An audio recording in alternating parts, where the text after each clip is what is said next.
திண்டுக்கல் நிலக்கோட்டை அருகே பள்ளி மாணவிகளை கேலி செய்த இளைஞர்களை தட்டி கேட்ட ஆட்டோ ஓட்டுநர் மீது கொலைவெறி தாக்குதல் நடத்தப்படும் வீடியோ காட்சிகள் வெளியாகி பரபரப்பை ஏற்படுத்தியிருக்கிறது.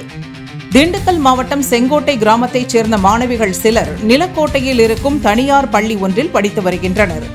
அப்பகுதியைச் சேர்ந்த ஆட்டோ ஓட்டுநர் முனிசெல்வம் என்பவர் தனது ஆட்டோவில் மாணவிகளை ஏற்றிச் சென்று பள்ளியில் இறக்கிவிட்டு வருவது வழக்கம். மாணவிகள் ஆட்டோவில் செல்லும்போது செங்கோட்டையைச் சேர்ந்த சில இளைஞர்கள் மாணவிகளை கிண்டல் செய்து ஆபாசமாக பேசியதாக தெரிகிறது.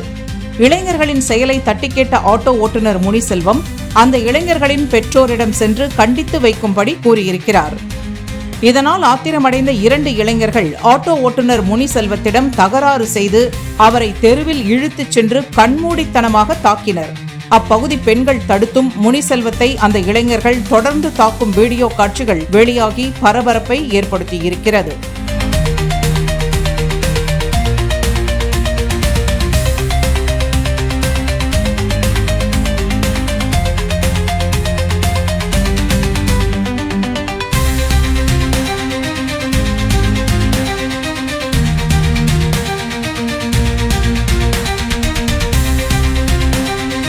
இந்த சம்பவம் குறித்து வழக்கு பதிவு செய்த நிலக்கோட்டை போலீசார் இளைஞரின் தந்தை உள்ளிட்ட 3 பேரை கைது செய்து விசாரித்து வருகின்றனர்.